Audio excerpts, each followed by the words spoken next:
Hi friends, welcome to VCR blogs. ఈరోజు గుమగుమలాడే గుత్తి వంకాయ కర్రీని ఎలా ప్రిపేర్ చేసుకోవాలో చూద్దాం రండి. దీనికి ముందుగా ఒక ప్లేట్లో నువ్వులు, పల్లీలు, ఎండు కొబ్బరి, అల్లం తీసుకొని బాలీలో బాగా వేయించుకోవాలి. ఆ తర్వాత ఆనియన్, టమాటా, వెల్లుల్లి, కొత్తిమీర తీసుకోండి. ముందుగా ఆ తర్వాత ఒక మిక్సీ జార్ తీసుకొని మనం వేయించుకున్నటువంటి నువ్వులు, పల్లీలు, అల్లం వీటిని పౌడర్గా మిక్స్ చేయించుకోండి. ఆ తర్వాత వాటిని టొమాటో వాటిని వేసి పేస్ట్ చేసుకోండి. ఆ తర్వాత ఒక బౌల్లో వాటర్ తీసుకొని అందులో గల్లుప్పు అండ్ పసుపు వేసి కొంచెం ఉప్పు కరిగిన తర్వాత మనం తీసుకున్నటువంటి వంకాయల్ని 4 ముక్కలుగా కట్ చేసుకొని ఆ వాటర్లో వేయండి. ఇలా చేయడం ద్వారా వంకాయ నల్లబడకుండా ఉంటాయి అండ్ ఏదైనా బ్యాక్టీరియా ఉన్నా చనిపోతాయి. ఆ తర్వాత స్టవ్ మీద కుక్కర్ పెట్టుకొని 3 టేబుల్ స్పూన్ల ఆయిల్ను వేయండి. ఆయిల్ బాగా కాగిన తర్వాత అందులోకి ఆవాలు, జీలకర్ర వేసి వేయించండి. ఆవాలు చిటపటలాడే వరకు వేయించండి.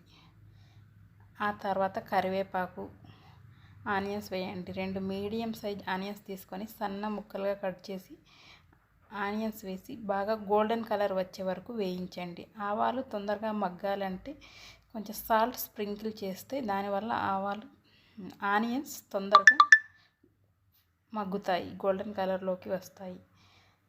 ఆనియన్స్ బాగా ఫ్రై అయిన తర్వాత మనం ముందుగా ప్రిపేర్ చేసినటువంటి వంకాయల్ని అందులో వేయండి.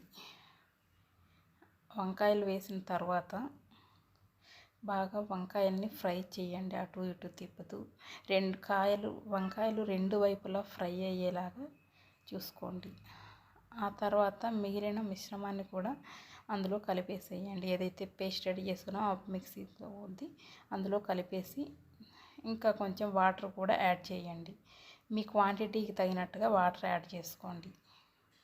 ఆ వాటర్ చేసుకునే టైంలోనే మీకు సరిపడా ఉప్పు, కారం సరిపోయిందా లేదా చెక్ చేసుకొని టేస్ట్ చూసుకోండి. ఇన్కేస్ మనకి ఏదైనా తక్కువ ఉన్నట్లయితే వాటిని తిరిగి మనం అడ్జస్ట్ చేసుకోవచ్చు. వాటర్ పోసిన తర్వాత బాగా కలపండి. ఆ తర్వాత కుక్కర్ మూత పెట్టేసి 2 విజిల్స్ వచ్చే వరకు వెయిట్ చేయండి.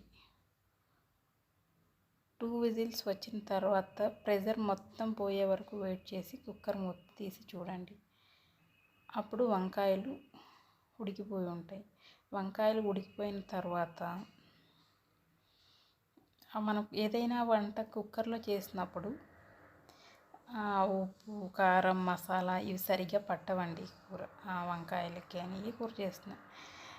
సో మనం ప్రెషర్ పోయి కుక్కర్ మూత తీసేసిన తర్వాత బాగా కలుపుకొని ధనియాల పొడి, గరం మసాలా 2 మిక్స్ చేసి ఒక 5 మినిట్స్ లో ఫ్లేమ్లో పెట్టి ఉడికించండి.